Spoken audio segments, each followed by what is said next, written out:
마지막으로 용해인 의원 얘기 좀 해보죠.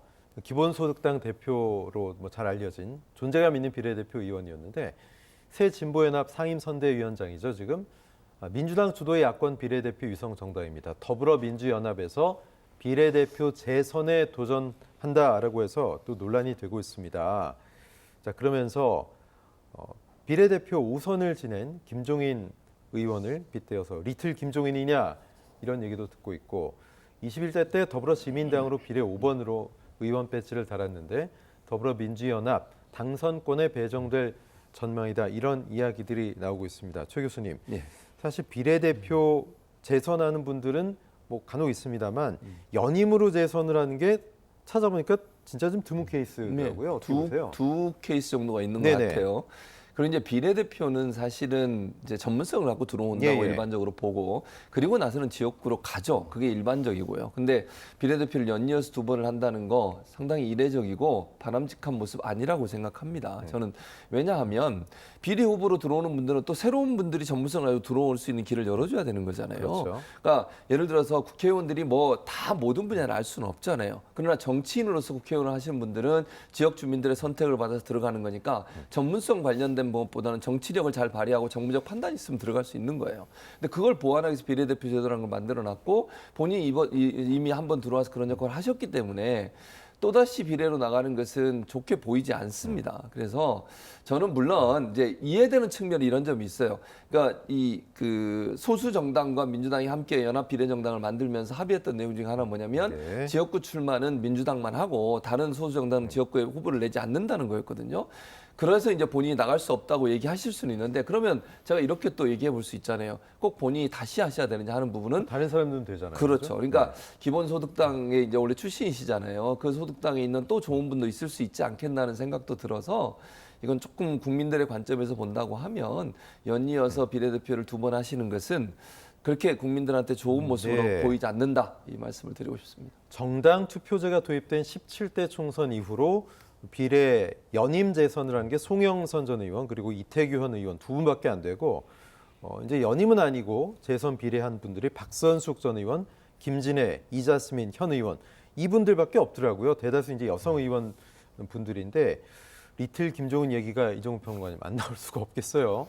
예, 제가 보기에는 거의 알박기의 달인이 아닌가 이런 생각이 들어요. 그러니까 기본소득당 뭐 처음부터 제가 참 당명 잘 지었다 이 생각을 제가 당명이요? 했었거든요. 예. 그러니까 기본소득이 상당히 이제 미래에 어찌됐건 화두가 될 수밖에 없는 그런 네. 환경입니다. 그런데다가 지금 뭐 이재명 대표가 뭐 역점적으로 밀고 있는 것 시그니처죠, 가운데 하나가 기본소득이. 이제 기본소득, 네. 기본 시리즈 아니겠어요? 예, 예. 그 이름 덕을 상당히 많이 보는 것 같아요. 예, 그래서 이제 이번에도 다시 이제 비례대표가 된다고 하는데 조금 전에 이제 말씀하셨듯이 기본소득당의 인물이 그럼 용해인밖에 없냐는 그러니까요. 거죠. 예. 그러니까 다른 분들도 있는 거고 또 기본소득 본인이 4년 동안 열심히 노력했는데 그걸 뭐 완성을 못했다 그러면 그걸 더 잘할 만한 분을 또 영입을 해서라도 이렇게 내보낼 수 있는 거 아니겠습니까? 예. 그런 측면에서 보더라도 그렇고 제가 알기로는 뭐 기본소득 진보진영 쪽에서 뭐 주창에 오신 분들이 좀 꽤 있는 걸로 알고 있는데 그런 네. 분들이랄지 이런 분들을 충분히 활용할 수 있었는데도 본인이 다시 하겠다. 이거는 좀 과욕이 아닌가 예. 이렇게 생각을 합니다. 자, 아울러서 조국혁신당, 조국신당의 지지율이 상당히 높게 잡히는 것으로 나오면서 관련돼서 비례대표 이름에 어떤 분들이 이름을 올릴 것이냐 또는 민주당, 위성정당 또 국민의힘 계열도 마찬가지고요.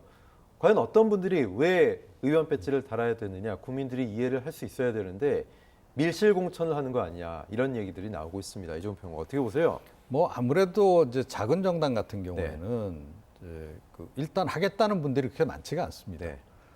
이제 그 적은 인력풀 속에서 이제 사실은 이제 골라야 되기 때문에 뭐 이렇게 대규모 정당처럼 공천관리위원회를 뭐 대규모로 구성을 해서 논의를 오래 하고 네. 이럴 수 있는 상황은 아니에요.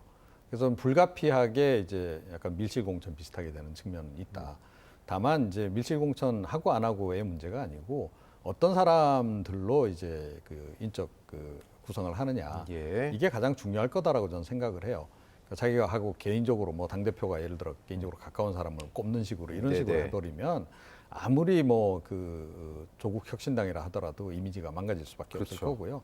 그렇지 않고 정말로 자기 사심 버리고 대표가 정말 일을 잘할 만한 사람으로 이제 영입을 한다 그러면 성공 가능성은 굉장히 높다. 이번 같은 경우에는 특히 그렇게 좀 생각을 하고 제가 보기에는 뭐 용해인 의원이 미워서라도 네. 조국 혁신당 쪽으로 정당 투표를 하는 분들이 꽤 있지 않을까 이렇게 생각합니다. 근데 조국 혁신당도 비례 순번을 잘 짜야 되는 게 어떤 분들인지 국민들이 본단 말이에요. 아 이거 좀 아니다 싶으면 또 지지율이 확 떨어질 수도 있어요. 조 교수님 어떻게 보세요? 당연하죠. 네. 사실은 이제 비례 정당으로 이게 활동을 하는 정당들, 소수 정당들 같은 경우에는 비례대표 후보를 누구를 내냐가 대단히 중요하죠.